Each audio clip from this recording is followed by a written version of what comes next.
इसमें 28 सीटों पर विधानसभा चुनाव हो रहे हैं।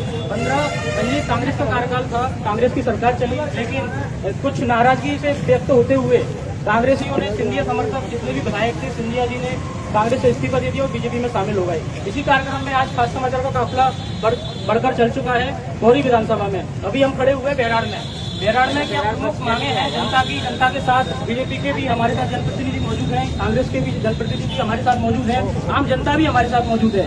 इनसे हम चर्चा करेंगे कि आम जनता के क्या यहाँ के मुद्दे हैं, लोकल के किन मुद्दों को लेकर वो चुनाव में अपना मत रखेंगे और किन मुद्दों के साथ में वो इस चुनाव को लड़ेंगे। बीजेपी के कार्यकर्ताओं से भी हम बात करेंगे इस मुद्दे में, आखिर क्यों कांग्रेस से नाराज होकर सुरेश राठौर यहाँ के जितने भी विधायक थे कांग्रेस से, उन्होंने बीजेपी का दामन थामा, क्योंकि सिंधिया समर्थक माने जाते हैं। इस बारे में चर्चा करेंगे कि क्या ऐसी बात रखी गई थी उनके द्वारा जो पूरी नहीं हुई। उन्हें बार बार कहा जा रहा था कमलनाथ जो कि पूर्व मुख्यमंत्री है उनके द्वारा कि उनके पास टाइम नहीं है, और एक नारा जो सुरेश राठौर जी ने दिया है कि चलो चलो, जब भी जाते थे भोपाल उनसे कहा जाता था कि चलो चलो। इस मुद्दे पर आज हम बीजेपी के जो मंडल अध्यक्ष हैं वो हमारे साथ मौजूद है, विक्की मंगल जी, इस पर चर्चा करेंगे। क्या कहना है इससे आपको? जब यहाँ पर 2000 के बाद बेराड़ नगर में आप बेराड़ नगर में पहले ग्राम पंचायत से निबद्ध बेराड़ भाजपा के समय में बेराड़ का जितना उत्थान और विकास हुआ है भारतीय जनता पार्टी के शासन का, उस विकास को निरंतर आगे चलता रहे, इसके लिए हम पूरी प्रयास करेंगे। और भारतीय जनता पार्टी से प्रत्याशी एक विकास की नई इबारत जो उन्होंने पेशगी के तौर पर 271 करोड़ रुपये की सर्कुलर योजना के तौर पर पौरी क्षेत्र को दी है। हम आशा करते हैं जीतने के साथ बेराड़ और पौरी इस विकास की एक नई अवधारणा को देखेंगे और उनके नेतृत्व में बेराड़ और पौरी का विकास एक नई ऊंचाई होगी। मंगल जी, एक सवाल मैं आपसे पूछना चाहता हूँ, 15 महीने जो कांग्रेस की सरकार चली थी, क्या उससे असंतुष्ट होकर ये बीजेपी में शामिल हुए? उसमें क्या इनके कार्य नहीं हो रहे थे, क्या कहेंगे इस बारे में?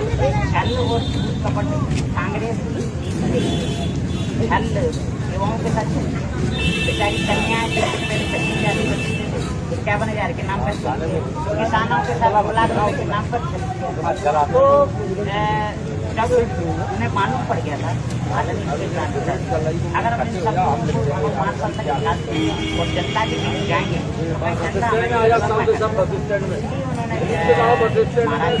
पत्रकार आए भीड़ हो रही है और ये उचित निर्णय विकास के साथ और हम इस निर्णय के आभार व्यक्त करते हैं कि उन्होंने मध्य प्रदेश की जनता को कमलनाथ के कुछ बचाने का एक प्रयास किया है। जी, जैसे कि इसी तारतम्य में हमारे साथ मौजूद है कांग्रेस के जो ब्लॉक अध्यक्ष हैं बेराड़ से, इनसे चर्चा करेंगे कि अभी इन्होंने जो प्रतिक्रिया दी इस बारे में इनका क्या कहना है। हमारा ये कहना है कि इनकी जो विकास का ये गाना जो गाते हैं, दो लगाओ मजीरा लेके बैठ जाते हैं, 2003 से 18 तक इनके सारे विकास को यहाँ मध्य प्रदेश की जनता ने और हमारे पौरी विधानसभा की जनता ने सिरे से नकार दिया था। और इनका प्रत्याशी हमारे कांग्रेस के प्रत्याशी से 27,000 से अधिक वोटों से हारा था। तो ये विकास की बात कहाँ कर रहे हैं, किससे कर रहे हैं, क्यों कर रहे हैं, कहाँ लाए हैं विकास को? अगर इनका इतना विकास का मसीहा ये होते तो इनकी 27,000 से हार नहीं होती 2018 के चुनाव में, वो इतनी बड़ी हार हुई। यही सुरेश राठौर अभी यहाँ एक बोर्ड लगा है, उस पर अब लिखे गए शिवराज सिंह। आज से 6 महीने पहले उसी पर लिखे थे कमलनाथ सिंह। कमलनाथ ने सर्कुलर डैम दिया, नहर दी, और पहला जो टेंडर प्रक्रिया उन्होंने दी, किसी त्रुटि से या मिलके टेक्निकल त्रुटि से वो नहीं हो पाया, और अब वही बोर्ड बदल के कोच में इन्होंने लिख दिया कि वो दिया शिवराज ने। आखिर ये चाहते क्या है, इनकी जवान का क्या ख्याल है, क्या ध्यान है? ये गद्दारों के सहारे अगर अपनी नाव पार करना चाहते हैं, ये डूबेंगे, मरेंगे, इनकी नाव पार नहीं होगी। गद्दार ये करोड़ों रुपया लेके बैठी 40-40 हजार करोड़ रुपया लेकर जनता को गिरवी रखकर जनता का अपमान करके, और इन्होंने अपना घर बना लिया, अपना महल बना लिया। यही भाजपा के लोग आमतौर पर गिनाते थे कि झांसी की रानी के गद्दार हैं, और झांसी की रानी को इन लोगों ने मरवाया। और यही लोग चिल्ला रहे थे हमारे सिंधिया जी के मंदसौर में जो किसानों की हत्या हुई वो सारे खून के हाथ हमारे शिवराज के हाथ रंगे हुए हैं किसानों के खून से। जो सा सावन ले आए हाल की हाल हाथ धोखा दिए सिंधिया जी ने। ए सिंधिया जी शर्म करो, जगह जगह तुम पर चप्पल बिक रही है, जगह जगह तुम पर जूते पड़ रहे हैं, जगह जगह तुम्हारे विरोध नारा हो रहा है। जो आदमी जिस पे हाथ रख देता था वो प्रत्याशी जीतता था। स्वयं 1,35,000 से शिवपुरी गुना से अपने किस्से से मांगा था इन्होंने कि भाई जेपी यादव को मुझे दे दो जिसको मैं अच्छी तरह से परास्त कर दूंगा। और उसने देखिए उसका भाग्य जेपी यादव का। और देखो बलिदान जिसके हाथ लिखा होता है, जिसका बलिदान लिखा है, जेपी यादव के हाथ उनकी आज ये इमारत लिखी जानी थी, इतिहास लिखा जाना था। धन्य है वो केपी यादव जिसने ये किला ढा दिया। जो 22 राव, 23 राव, 24 राव, ये अली बाबा 40 चोर है, इनका कोई भरोसा नहीं है। बुआ किसी में है, भतीजा किसी में है, माँ किसी में है, दादी किसी में है। क्या पब्लिक को मूर्ख समझते हैं क्या? पब्लिक से क्या चाहते हैं? जो जहाँ चले जाएंगे वहाँ पब्लिक चली जाएगी क्या? नहीं, ऐसा नहीं होगा। सिंधिया जी आपको आघात दिया जा रहा है। आप पौड़ी में चाहे जितनी ताकत लगा देना, आपका प्रत्याशी 15,000 वोट से हारेगा। ये है कि उन्होंने बताया कि 15 महीने का जो कार्यकाल रहा था कांग्रेस सरकार में, उनकी कार्यों को पूरा नहीं किया जा रहा था। जब भी वो अपना प्रस्ताव रखते थे, जब उनके कार्यों को पूरा नहीं किया जाता, इस कारण मजबूरी बस सिंधिया जी और उनके समर्थक जितने भी इस्तीफा दिया विधायकों ने वो बीजेपी में शामिल हुए। इस पर आप क्या कहेंगे? इस पर हम ये कहेंगे कि ऐसा कहीं कुछ नहीं था। इनके अपने घर भर रहे थे जे, इनको खाने को नहीं। ये भाजपा कितनी भ्रष्ट सरकार है। आपको मैं थोड़ा सा पीछे ले जाना चाहता हूँ। हमारी कांग्रेस सरकार जो 93 में बनी त्रिस्तरीय राज्य व्यवस्था जो कायम की गई दिग्विजय सिंह के टाइम पे, हमारी ग्राम पंचायत में नामांतरण होता था, हमारे यहाँ सहमति बंटवारा होता था, हमारे यहाँ खोती नामांतरण होता था। आज स्थिति देखिए, हजारों रुपया दे के तहसील में 2-2 साल 3-3 साल से लोग लाइन में लगे हैं। और तो छोड़ो, यह तुम्हारा रजिस्ट्री का नामांतरण नहीं हो पा रहा है। उन्हें रजिस्ट्रार के यहाँ जो लोग भेज से आए हैं उन्हें बुलाओ, गवाह को बुलाओ और दान दक्षिणा लाओ। अरे ये भ्रष्ट सरकार और भ्रष्ट लोगों के अब जनता समझ चुकी है। अब वो बात नहीं। अब आप देखिए बीजेपी का कारनामा क्या क्या हो रहा है और हुआ है, जिससे जनता असंतुष्ट हुई है। मैं आऊंगा वापस आपके पास आऊंगा। क्या कहेंगे इस बारे में? बेचारे सत्ता के मारे 15 महीने में सरकार को कुमारी अभी तक उतरी नहीं। क्या है कि लोग बात को बंदा को सब देखते हैं, लेकिन ये दुनिया को देखने वाले खुद ही हमारे प्रत्याशी भाजपा के पी यादव की तारीफ कर रहे हैं, क्योंकि भाजपा की नीति है सीधे सरल और सहज लोग ये हमारी पार्टी में आते हैं और पार्टी का सिद्धांत को चलाते हैं। इसलिए गद्दारों की इतनी वकालत क्या कर रहे हैं? स्वाभाविक है। देखो गद्दारों को कितने अच्छे बोल रहा है। 1993 से नहीं गलत बोलो तो आदिवासियों की जमीन पर कब्जा करने वाले लोग, दलितों की जमीन पर कब्जा करने वाले लोग, आज जब सभी लोगों को जमीनों का परस्पर वो हो रहा है ना पतंग, तो इनके पेट में दर्द उठना लाजमी है। सभी आदिवासी दलितों को पूरे अधिकार दिए जाएंगे और भूमाफिया जो दलितों की जमीन पर, आदिवासी की जमीन पर बलात् तरीके से खेती बाड़ी करते थे उनको बेदखल किया जाएगा। यही हमारे साथ नीति है और यही हमारी रीति। क्या कुछ कहिए आपकी कांग्रेस से बीजेपी में शामिल विराट खेड़ा जी पूर्व विधायक जो कि अभी राज्य मंत्री के बजाय उनके साथ में राज्य मंत्री और उनको बीजेपी में शामिल होना पड़ा, क्या कुछ कहेंगे आगे? मैं इस विषय में ये कहना चाहूँगा, इन्होंने आवाम इसमें आकर के 15 साल जो भारतीय जनता पार्टी की सरकार थी, इससे पहले दिग्विजय सिंह की सरकार थी, और दिग्विजय सिंह की सरकार का जितना यहाँ पे निंदा की जाए उतनी कम है, क्योंकि हमने उनका कार्यकाल देखा था। तो इनके पास कोई ऑप्शन नहीं था, केवल झूठ, बड़े बड़े झूठ के वायदे करके और इस सरकार में ये हाथ हो गई। और जब वायदों को पूरा करना है तो यहाँ का प्रत्याशी और यहाँ के जिनके नाम पे सरकार आई श्रीमती सिंधिया जी, तो उनके लिए गाँव जाना है और जाना है तो वायदे के लिए कहाँ जाएंगे? मुख्यमंत्री बात जब उनके लिए सुना नहीं जाता था तो आखिरकार आदमी क्या करेगा? वायदे को पूरा नहीं करेगा। और यहाँ पे प्रकाश की जो डॉक्टर साहब बात करते हैं अंदर से बोले, यहाँ पे 10 भारतीय जनता पार्टी का विधायक रहा हूँ और पहला भारतीय माननीय विधायक रहे। यहाँ पिछड़े पर अरे वो 27,000 से हार गया यार, आवाज बंद करो। अरे झूठ जब अरे आप निकाल दिया नंबर आप खुद निकाल दिया, 27,000 नंबर आप खुद दे, आपकी फोन भी निकाल दूंगा। आप भी कितने ईमानदार हो। अब आपका बीच में हम नहीं बोले, सम्मान कर रहे हैं आपका। दो से नौ मत टकराइए। आप मेरी मुझे बात करने दीजिए। ये बहराल को पूछा क्या बात है और भारतीय जाते हैं यहाँ का श्रीमंत सिंह बनवाने का काम उन्होंने करवाया, चाहे नरेंद्र सिंह तोमर हो, उन्होंने इस कार्य को पूरा करवाया। आज ग्वालियर पौड़ी मोना से ग्वालियर तक का रोड देखिए और यहाँ से चाहे बैर गाँव एक जंगल में जाओ, वहाँ की सड़क देखिए। गाँव का कभी कोई सड़क नहीं हुआ करती थी। यहाँ नगर पंचायत देखिए, मंडी देखिए, तहसील देखिए। और मैं जानता हूँ ये भी किसानी करते हैं। इनके लिए शिवराज की हर योजना का सबसे ज्यादा लाभ कांग्रेसी मांड के लोगों ने लिया है। अच्छा, मुद्दा तो ये भी है कि अभी फिलहाल में हम खड़े हुए हैं नए बस स्टैंड जो मेरठ में स्थित है। अभी नए बस स्टैंड की हालत ये है, अभी जो हालत है ये, इसके बारे में आप क्या सोचते? पहले तो हम बस स्टैंड को आपको थोड़ा देर से बताएंगे। हम इस बात पे जाना चाहते हैं। हमारी भारतीय जनता पार्टी सरकार ने ट्रेनों का प्राइवेटीकरण करने का प्रस्ताव जारी कर दिया है। आखिर आप रोजगार कहाँ से दोगे? आप धंधा नौकरी कहाँ से दोगे? हमारे कमलनाथ जी ने हमारे पिछड़े वर्ग के छात्र छात्राओं को नौकरियों में 27% आरक्षण दे दिया था और शिवराज सिंह ने आगे फिर वही 14% कर दिया। रोजगार धंधे की कोई बात नहीं करते, केवल अपनी बात करते हैं। देखिए, कृषि उपज मंडी इन्होंने बंद करा दी। अब कृषि में कोई भी इनको नौकरी नहीं मिलेगी। शिक्षा विभाग को आप देखिए, प्राइवेटीकरण के लिए ये आगे बढ़ रहे हैं। नई शिक्षा नीति के तहत केवल इनको 25 मास्टरों की जरूरत होगी, बाकी सब बिल्डिंग बेकार, सारे शिक्षक बेकार और आगे की भर्ती खत्म। क्या विद्युतीकरण पूरा प्राइवेट कर दिया, बंद कर दिया। हमने 100 यूनिट पे 100 रुपए बिल देना चालू किया था। इन्होंने देखिए, हम हाकिम से कहना चाहते हैं, चलना कल बिजली घर है, ईमानदार कितने हो, बिना रीडिंग के हजारों रुपए का लोगों का बिल दे रहे हैं और न कोई संशोधन कर देते हैं। बाद में कोई बिल फिरा जाता है, फिर संशोधन कर देते हैं, फिर कोई फिरा जाता है। राजस्व में की नकलें लेने के लिए पहले हमारे समय में पटवारी फ्री में देता था।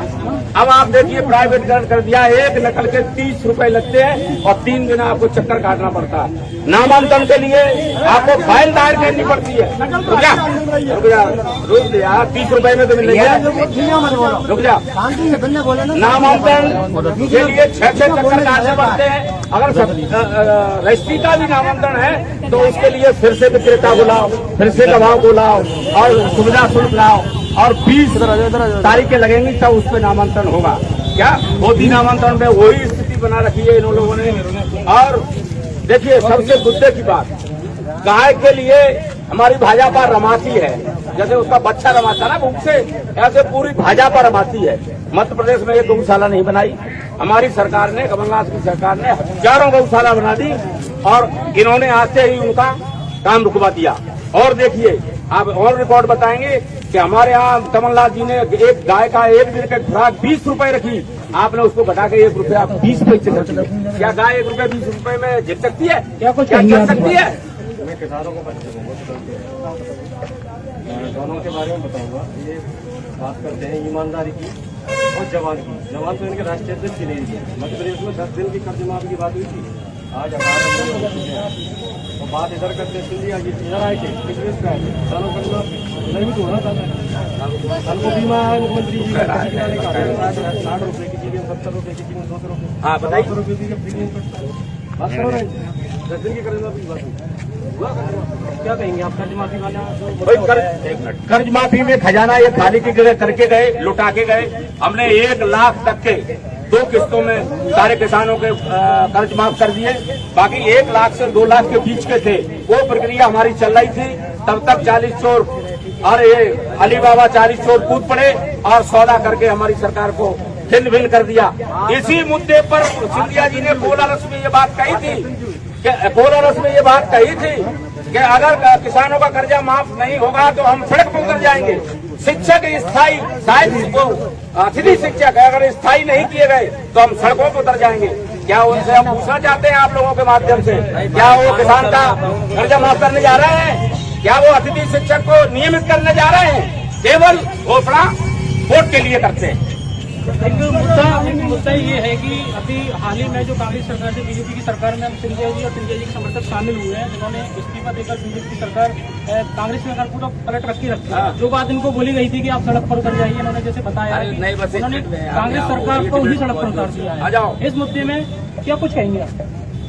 देखिए, पहले जो विधायक थे उनकी पहचान कांग्रेस के विधायक से होती थी, अब बिकाऊ विधायक से होती है। गुड, बहुत अच्छा। होती है कि नहीं? पूरे मध्य प्रदेश में पौरी को बदनाम करके रख दिया इन्होंने अपनी महत्वाकांक्षा के लिए, अपनी महत्वाकांक्षा के लिए पौरी विधानसभा को बदनाम करके फेंक दिया। वो तो ये बोल रहे हैं कि हमारे कारण नहीं हो रहे थे, इस कारण हमें बीजेपी में आना पड़ा। क्या कारण नहीं हो रहे थे? ये होर्डिंग जो लगे थे, जो प्रतीक्षालय है, सब पे कांग्रेस का था। अब उन पर ऊपर बैनर चढ़ाए जा रहे हैं। ये कहाँ से इनके घर से लगाए थे इन्होंने? कांग्रेस सरकार की देन है ये, कांग्रेस सरकार की देन है। कांग्रेस के शासनकाल में लगे बोर्ड बने थे, उन्होंने आर्टिफिशियल तरीके से उसको चिपका के बीजेपी के घोषित कर रहे हैं। सरकुला डैम का अभी भूमि पूजन हुआ है। सीएम मुख्यमंत्री भी आए थे, उन्होंने भूमि पूजन किया 11 तारीख को। वही पितृपक्ष में किया है भूमि पूजन। नारियल लेके चल रहे हैं जेब में शिवराज बेराड़ में भी और कई जगह सब स्टेशनों का भी निर्माण किया गया है। सरकुला डैम में सौगात है, बहुत बड़ी बेराड़ जिला महामंत्री है। इस बारे में क्या कुछ कहेंगे? मैं भारत समाचार के माध्यम से उन्हीं विधायक महोदय से पूछना चाहता हूँ जो आज गद्दारी करके जनता से खुद बिक गए और पौरी की जनता को उन्होंने वहाँ पर 12 भेज दिया। इसी सरकुला डैम का यहाँ पर बोर्ड लगाया गया था, उस पर कमलनाथ जी का फोटो था, उस पर सिंधिया जी का फोटो था, उस पर स्वयं का फोटो था। उनसे पूछिए कि ये तकनीकी स्वीकृति किसने दी? कमलनाथ जी ने दी। स्वीकृति किसने दी थी? भाई जो नगर में गद्देरपुरी हवा बोर्ड बन गई हो। टेंडर किसने लगवाए? कमलनाथ जी ने लगवाए। हाँ, नरियल फोड़ने का काम इनका है। भाजपा हमेशा झूठ बोलती है, नरियल फोड़ती है। कोलार की स्थिति देखिए, वहाँ भी वो चुनाव हुआ था, वहाँ चुनाव हुआ था, वहाँ हजारों नरियल फोड़े गए। आज तक कोई कार्य धरातल नहीं किया गया है। नारियलों का बोरा रख के चलते हैं, तो बोरा रख के चलते हैं। घोषणा भी उनको कहा गया है, ये बात सत्य है, घोषणा करते रहते हैं वो। और सरकुला डैम का कोलारस के 183 पत्थर अभी भी रखे हैं वो चुनाव के कोलारस में। एक भी का 83 पे यहाँ हाथ नहीं छिड़क, जैसे के तैसे रखे रहेंगे, उसमें कोई काल हुआ हो तो सरकुला डैम की स्थिति आप देख लीजिए। मैं भारत समाचार से माध्यम से दोबारा कहना चाहता हूँ, नारियल में भूमि पूजन हुआ था, उसके बाद सारी मशीनें उसी दिन शाम को रवाना कर दी गई। हाँ, वापिस हो गए सारी चीजें। ये मीडिया में आया है, या धरातल पर जाकर देख लीजिए। इसी कार्यक्रम में हमारे साथ एक आम जनता से मौजूद है, एक महिला, इनसे जानेंगे कि इनकी क्या समस्या है। क्या समस्या है आपकी? हमारी सुनो, कछु ना तो हमारे पहले काटे गंदी नहीं है, हमारे पास ना राशन कार्ड, हमारे पास सगा के बाद कहाँ से आप? किस गाँव से? साथ की ये काट के आने की बोलेंगे हमारे पास जमीन, हम कहाँ खाएंगे? हम जंगल की भोज रहे हैं। शिवराय खा गया उसको, तो शिवराय खा गया। 20 साल हो गए हमारे कुछ। 15 साल का ये विकास हुआ, 15 साल का उन्होंने जो अपनी समस्या रखी आम पब्लिक की, आम जनता से ये सामने आई है महिला। अभी के जनप्रतिनिधि भी हमारे साथ कांग्रेस से भी हमारे साथ मौजूद है। क्या कुछ कहेंगे आप? इनकी पीड़ा को बोल लेता हूँ। दिया सरकार में दिए थे। जानते हैं 15 साल से क्या कर रहे हैं। 1 मिनट भैया, पौरी ब्लॉक में 8,223 आदिवासी परिवारों को प्रति खाते में 6 से लेके 10,000 रुपए तक जमा किए गए हैं। इतनी खरीदारी चल रही है कि बेराड़ और पौरी की बाजार में सामान नहीं है 3 दिन से। ये मगर ये है ना, आरोप लगाने का इनका काम है। झूठ बोलते हैं, इकट्ठा हो उसका कोई प्रमाण नहीं है। रही बात कोलारस उपचुनाव की, कोलारस उपचुनाव के बाद हमारा वहाँ पे विधायक केंद्रपति बन गया जो जनता के हित के लिए दिन और रात तरीके से लगा। यहाँ पर सुरेश राजखेड़ा हमें राज्य मंत्री के तौर पर 2 बात का मिला हुआ है। जनता को सड़क, बिजली, पानी, शिक्षा और स्वास्थ्य की जरूरत है। इसमें सड़क का मंत्री रोजगार की भी होगी, शिक्षा तो सबसे पहले सड़क होगी, तभी तो व्यक्ति रोजगार की तरफ ध्यान देगा। सड़कों का जाल बिछाने की जो प्रक्रिया हो या फिर बिजली के पेड़, बिजली की समस्या हो, बिजली की बात कर रहे थे, अगर तक को बिजली के बिल जब माफी करनी है और फिर उसमें हाथ जाना आने और कमाने का मतलब क्या है।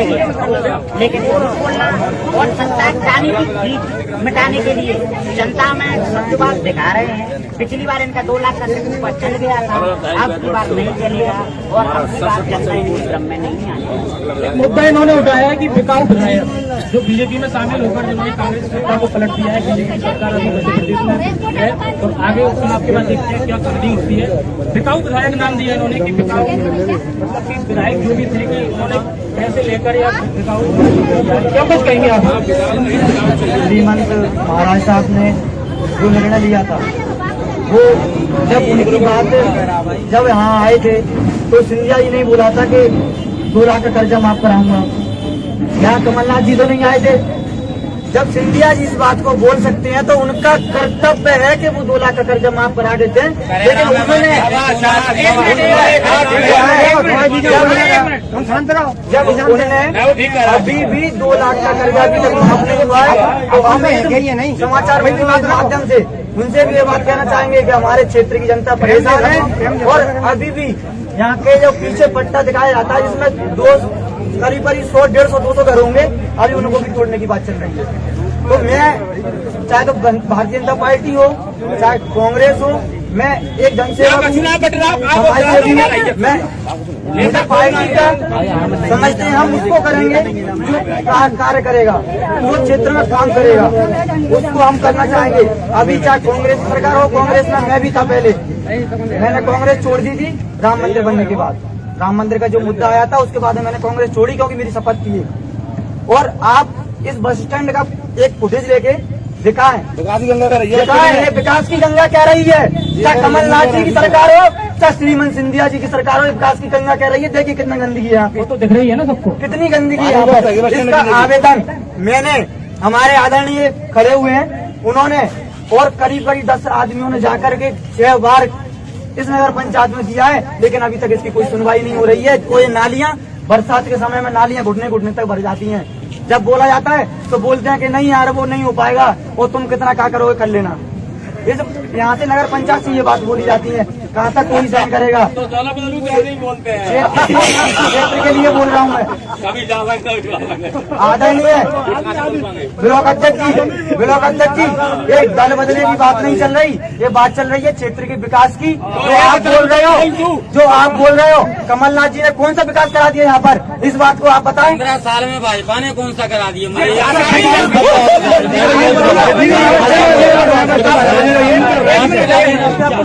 पानी नहीं बचता नहीं है, पानी नहीं बूंदे। जनता पार्टी की परंपरा रही। पहली बात तो आप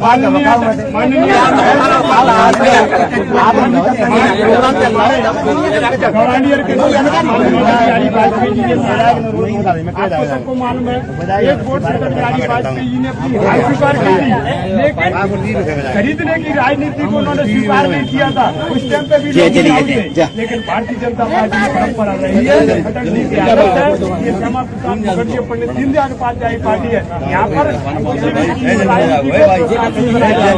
खरीदने का कार्य करते, राजस्थान में भी देखा डिप्टी सीएम पद मांग रहा था, सब जानते हैं। राजनीति में आरोप प्रत्यारोप ये इनको इस चीज का बौखलाहट है।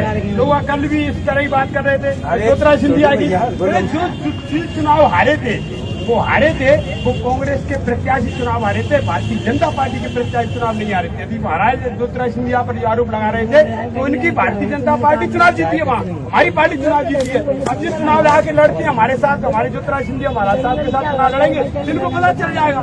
अरे वाह साहब, कल क्या बीजेपी जनता पार्टी का नारा था 1984 में दिया था कि जहाँ दिया कश्मीर हमारा है।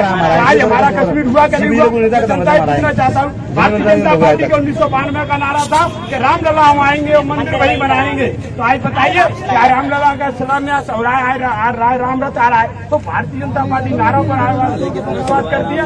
भारतीय जनता पार्टी का नारा था सबका विकास सबका साथ, राम मंदिर के सबका साथ सबका विकास। तो भारतीय जनता पार्टी उसी नारे पर कार्य कर रही है, उसी नारे पर आगे बढ़ती रहेगी, सबका विकास सबका साथ।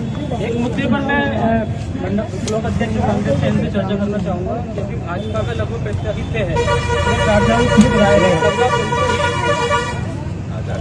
भाजपा का प्रत्याशी बनाया जाना है, बीएसपी से कैलाश पुष्पा है, कांग्रेस में भी असमंजस क्यों चल रहा है? अगर कांग्रेस पार्टी यार उस साइड में टिकट का जहाँ तक सवाल है, पहले चुनाव तो फिक्स हो, निर्धारित हो, डेट फिक्स वही हो। बात है ना, असमंजस क्यों चल रहा है? भाई असमंजस नहीं चल रहा हमारे यहाँ। क्या प्रत्याशी मिल नहीं रहे हैं कांग्रेस को? हमारे पास प्रत्याशी क्या देंगे, 16 17 भाई टिकट तब दिया जाएगा जब चुनाव फिक्स हो। अभी चुनाव ही नहीं है, 6 महीने से हो रहा है, रोज चल जाता है, आज 20 दिन का 15 दिन 20 दिन पर ऐसे इन्होंने डर की वजह से आयोग को दबाव में लेके 6 महीने टाल दिया। चुनाव आज घोषणा कराओ, सवेरे प्रत्याशी आ जाएगा। और ज्यादातर मैं कहता हूँ 99% पिछड़े वर्ग का प्रत्याशी आएगा, जो सुरेश राठखेड़े को 15,000 वोटों से पराजित करेगा इस क्षेत्र के अंदर। और हम नहीं मानते, अब तो अगड़े हैं, गाँव में मानते हैं।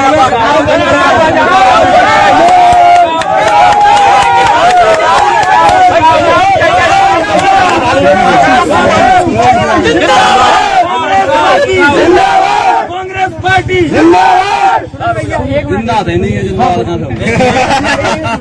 ये भैया ने अभी बोली थी बात, इस बस स्टैंड की आवेदन लगाया, मुद्दा उठाया था। इन्होंने क्या बोला था कि जब बीजेपी सरकार की देना है ये बस स्टैंड। अब इस बस स्टैंड को आप क्या समझाएंगे? बीजेपी सरकार की ऐसी देना है, एक तरफ इसमें गंदगी की बोलो, बीजेपी की देन भी है, इसी को भी नाश कहते हैं। और नहीं उसकी बात नहीं, कांग्रेस नहीं, कांग्रेस वो क्या कह रहे, बीजेपी की देन है, बीजेपी की देन है। और रही बात कर्जमाफी की,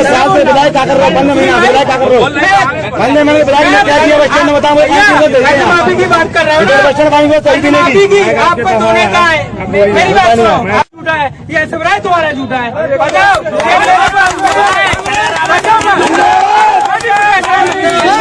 सर्टिफिकेट है और ट्वीट भी किया है सिंधिया ने 47 करोड़ तक। यहाँ पर हम चाय पर चर्चा करेंगे, कुछ लोग हमारे साथ मौजूद हैं और हम जानेंगे यहाँ का हाल चुनाव माहौल जो चुनाव होने वाला है मध्य प्रदेश की विधानसभा चुनाव में, जो कि विधानसभा किसी की होनी भी है। इसलिए वोट जो है कांग्रेस की राष्ट्रीय लगेगी, अभी वर्तमान में राजनीति के साथ सरकार है। कुछ लोग अपने क्या मुद्दे हैं, किन मुद्दों को लेकर कौन सा मकसद पत्र क्या नाम है आपसे? आपके जो विधायक जी हैं वो कांग्रेस सरकार में थे, कांग्रेस के विधायक थे, उसके बाद उन्होंने समर्थन माने जाते हैं, बीजेपी में आ गए। क्या कहेंगे आप ऐसे विधायक के लिए? कैसे गद्दारी कर?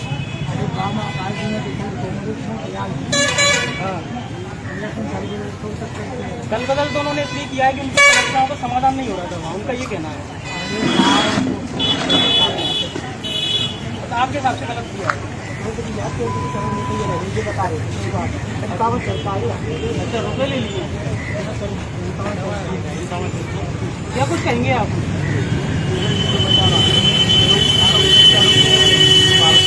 सबको अधिकार है बोलने का, सवाल ये है कि देश में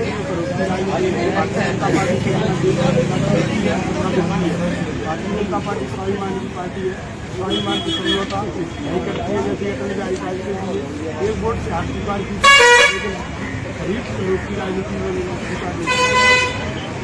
क्या मुद्दे हैं बेराड़ में? यहाँ पर किन मुद्दों पर आप अपना मत रखेंगे और किन मुद्दे आप चाहते हैं? बिहार में से कई मुद्दे हैं।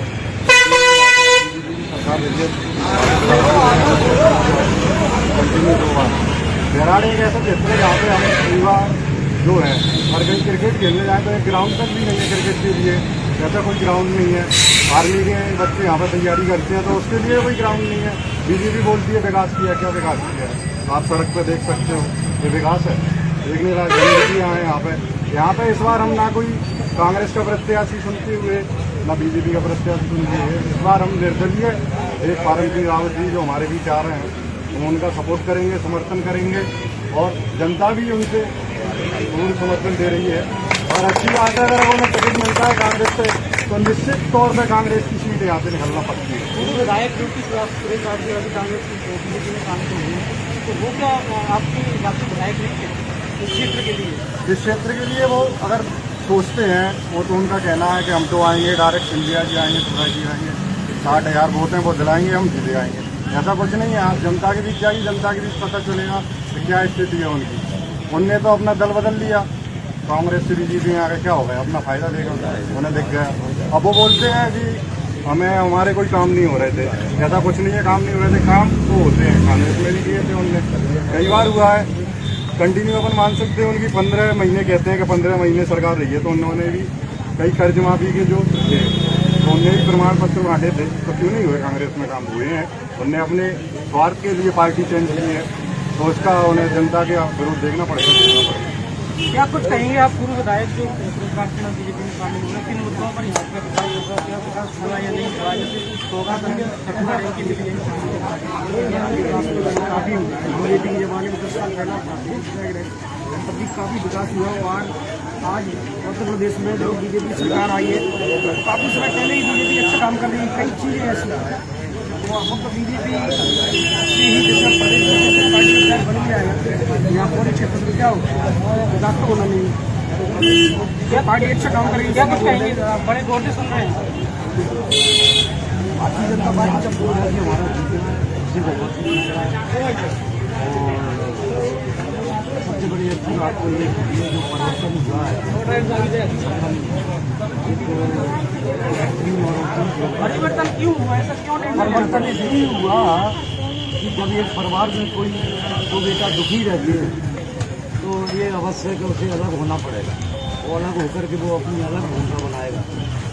देखो चुनाव आ गया और भारतीय जनता पार्टी दिल में बची हुई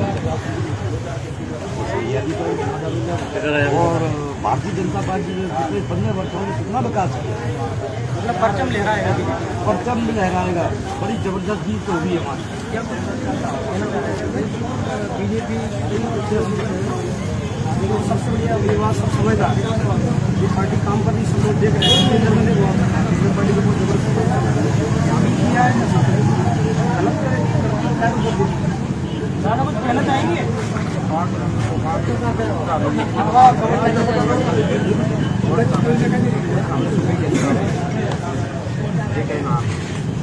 जो मुद्दे हैं यहाँ के, जो कांग्रेस के बीजेपी में शामिल हुए हैं, कांग्रेस को भी अपनी सरकार नहीं मिल कांग्रेस का काम खत्म कौन सा विधायक चलेगा? कौन बनेगा आपके पास? नहीं बताओगे? बता दो। कुछ और भी लोग हमारे साथ मौजूद हैं, आइए उससे दादा क्या कहेंगे? मोदी का उपचुनाव होने वाला है ना? अभी तो तारीख नहीं आई दादा, है ना? तो पूर्व विधायक आपके बीजेपी में आ गए हैं, ठीक है? उम्मीदवार लगभग से हैं, क्या कहेंगे चुनाव को लेकर? क्या मुद्दे हैं?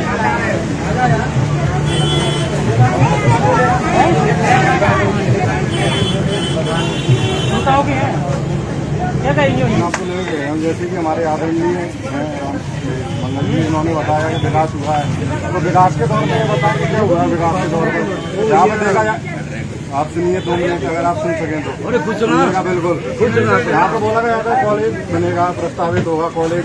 आज कॉलेज प्रस्तावित होने की बात तो दूर है, यहाँ पे कॉलेज के लिए एक जगह भी फिक्स नहीं है कि यहाँ फिक्स हो। आज कुछ सालों पहले बताया गया था कि यहाँ एक इंडोर स्टेडियम बनेगा, अभी ये तैयार है। कहाँ बन के तैयार है? आपसे पूछना चाह रहा हूँ, आप बताइए ना कि वो जगह कहाँ है, जगह कहाँ है, कहाँ पर भूमि पूजन हो गया, आप देख सकते हैं। भूमि पूजन कराने देती भी अभी वहाँ पर कार्य तो चल नहीं रहा, और आपको लगता है वहाँ पर कार्य चल रहा है तो आप वहाँ पर जाके अपनी यूनिवर्सिटी के साथ सर्वे कीजिए। ये चीजें आई थी वापस चली गई, क्या होता है? अभी चली गई है, कुछ भी नहीं है, कुछ भी नहीं, अभी कोई काम चालू नहीं हुआ है। आप वहाँ पर जाके सर्वे करते हैं। तो ये आप लोगों ने सब लोगों को पता अंदर की समस्याएं हमारा कार्यक्रम है। मैं